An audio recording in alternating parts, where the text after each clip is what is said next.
Hello and welcome to personal finance bulletin money time. मैं हूं आपके साथ मीनू शर्मा और इस बुलेटिन में मैं आपको बताऊंगी आपकी जेब और जिंदगी पर असर डालने वाली पर्सनल फाइनेंस, बिजनेस और पॉलिसी से जुड़ी तमाम बड़ी खबरें। तो चलिए शुरू करते हैं इस बुलेटिन की शुरुआत, लेकिन उससे पहले मैं आपको देती हूँ एक ज़रूरी जानकारी। अगर आप मनी 9 पर प्रीमियम कॉन्टेंट देखना चाहते हैं तो आपकी स्क्रीन पर आप देख सकते हैं हमारे पास 3 अलग अलग कैटेगरी है। आप सब्सक्राइब करके हमारे मेंबर बन के प्रीमियम कॉन्टेंट का लुत्फ उठा सकते हैं।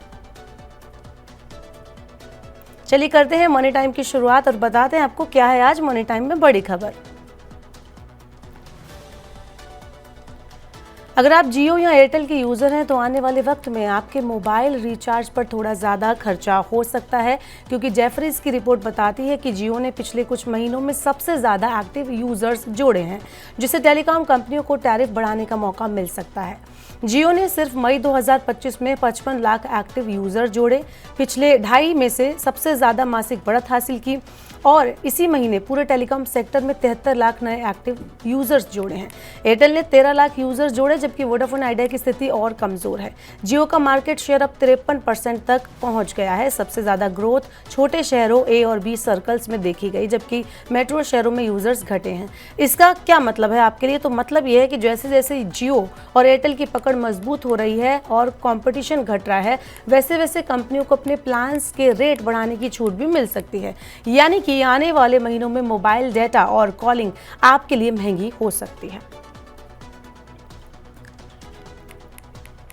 देश की सबसे बड़ी एयरलाइन कंपनियों में से एक इंडिगो को लेकर अब एक चौंकाने वाली रिपोर्ट सामने आई है। आपको बता दें कि ब्रोकरेज फर्म इन्वेस्टएक ने अनुमान जताया है कि वित्त वर्ष 2025 की पहली तिमाही में इंडिगो का शुद्ध मुनाफा यानी पीएटी 13% सालाना और 22% तिमाही आधार पर गिर सकता है। अगर आप इंडिगो में निवेश कर रहे हैं या फिर निवेश करने की सोच रहे हैं तो रिपोर्ट आपको सावधान करती है कि कमाई पर दबाव बना रह सकता है। शेयर की मौजूदा तेजी के पीछे अस्थायी उम्मीदें हो सकती हैं। लंबी अवधि की सोच रखें।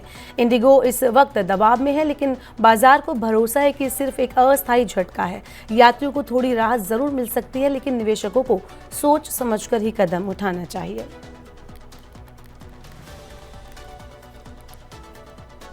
मई 2025 के लिए औद्योगिक श्रमिकों के लिए all India consumer price index 0.5 अंक बढ़कर 144 हो गया। मार्च से मई तक 3 महीने में इंडेक्स लगातार बढ़ा है। मार्च में 143, अप्रैल में 143.5 और अब मई में 144 रहा। इस ट्रेंड को देखते हुए जुलाई 2025 से महंगाई भत्ते में 3 से 4% की बढ़ोतरी की संभावना है। फिलहाल केंद्रीय कर्मचारियों का डीए 55% है। डीए बढ़ोतरी का अंतिम फैसला जून 2025 के AICPI IW डाटा पर डिपेंड करेगा, जो इस साल अगस्त की शुरुआत में जारी किया जाएगा। अगर जून 2025 में AICPI IW इंडेक्स 0.5% बढ़कर 144.5 पर पहुंच जाता है तो 12 महीने का औसत AICPI बढ़कर करीब 144.17 हो जाएगा। 7वें वेतन आयोग के फॉर्मूले के हिसाब से इस औसत को एडजस्ट करने के बाद केंद्र सरकार के कर्मचारियों के लिए अनुमानित डीए करीब 58.85% होगा। इसका मतलब ये होगा कि महंगाई भत्ता 55% से बढ़कर 59% हो जाएगा, जिसके नतीजे के रूप में जुलाई 2025 में 4% की वृद्धि हो सकती है। इसलिए जून इंडेक्स में 0.5 अंकों की यह वृद्धि पहले के अनुमान से थोड़ी ज्यादा महंगाई भत्ते में बढ़ोतरी का कारण बन सकती है। रिलायंस इंडस्ट्रीज लिमिटेड के चेयरमैन मुकेश अंबानी एक बड़ा कदम उठाने जा रहे हैं। रिलायंस रिटेल बिजनेस का IPO लाने से पहले इस बिजनेस से FMCG जो बिजनेस है उसको अलग कर रही है, ताकि सेक्टर पर विशेष ध्यान दिया जा सके। कंपनी इसके लिए FMCG ब्रांड की एक अलग कंपनी बना रही है, जिसका नाम new Reliance consumer product limited होगा। ये यूनिट सीधे रिलायंस इंडस्ट्रीज की सब्सिडरी कंपनी होगी। इस कदम से कंपनी को उम्मीद है कि निवेशक इससे आकर्षित होंगे और इसमें निवेश करेंगे। एक रिपोर्ट के मुताबिक रिलायंस का FMCG कारोबार अभी Reliance retail venture limited, Reliance retail limited और रिलायंस कंज्यूमर प्रोडक्ट लिमिटेड के तहत आता है।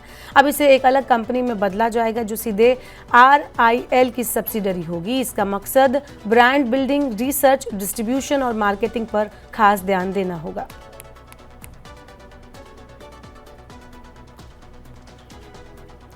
भारत में सेमीकंडक्टर चिप बनाने की दिशा में एक अहम कदम बढ़ाया गया है। कांस टेक्नोलॉजी की सब्सिडरी कंपनी कांस सेमीकॉन ने गुजरात के सांसद में बनी अपनी यूनिट से पहली made in India semiconductor chip तैयार कर ली है और ख़ास बात यह है कि चिप को खरीदने वाली पहली अमेरिकी कंपनी भी मिल गई है। अल्फा एंड ओमेगा सेमीकंडक्टर यानी AOS, इसका मतलब है कि भारत में बना चिप अब अमेरिका की कंपनी इस्तेमाल के लिए जांचेगी। ये देश के सेमीकंडक्टर मिशन के लिए एक बड़ा मोड़ साबित हो सकता है।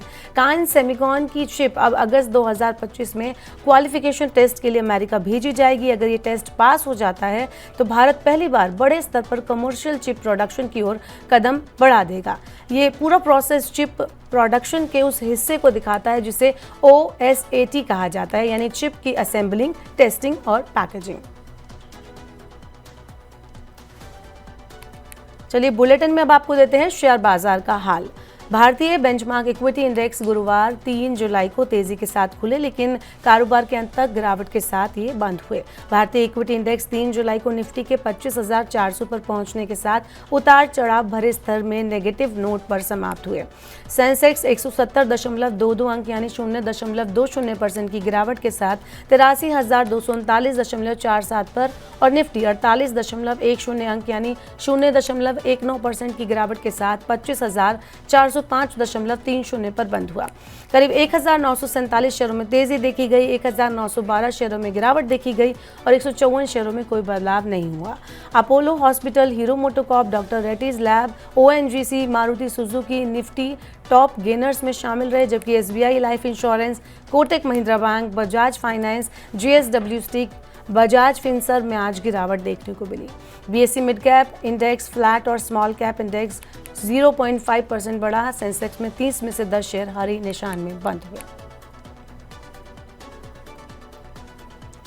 चलिए मार्केट के बाद बढ़ते हैं गोल्ड की तरफ, देखते हैं सोने चांदी का क्या हाल रहा। तो राष्ट्रीय राजधानी दिल्ली में गुरुवार को सोने और चांदी की कीमतों में जोरदार तेजी देखी गई। लगातार खरीदारी और वैश्विक बाजारों में बनते हालात ने घरेलू बाजार को भी प्रभावित किया।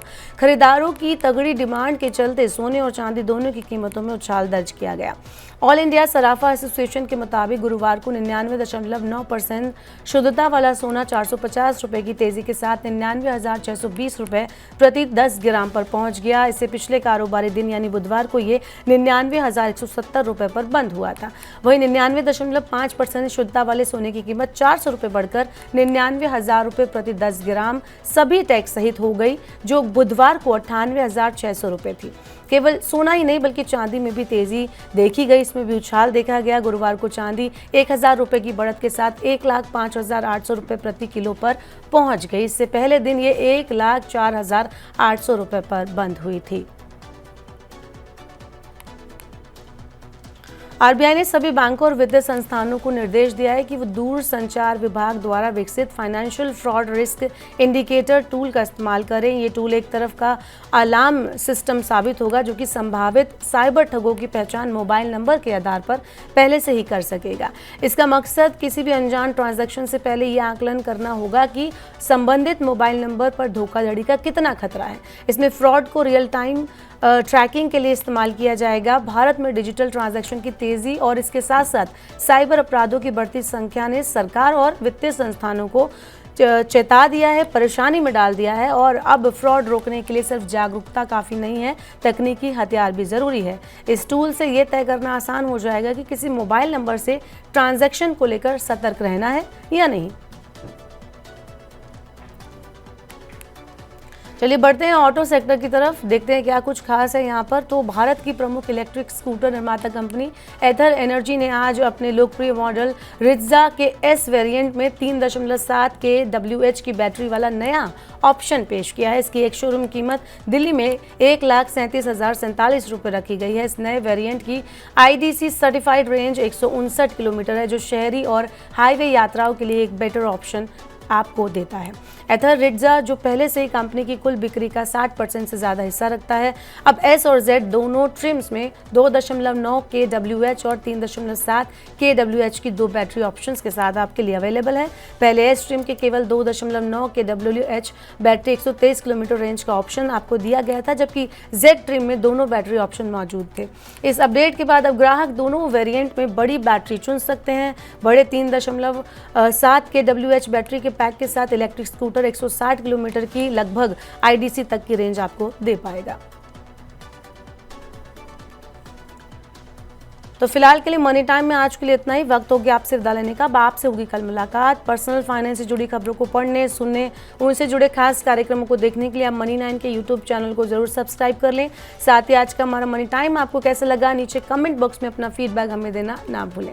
फिलहाल के लिए इस बुलेटिन में इतना ही। बने रहिए मनी 9 के साथ। नमस्कार, शुभ रात्रि।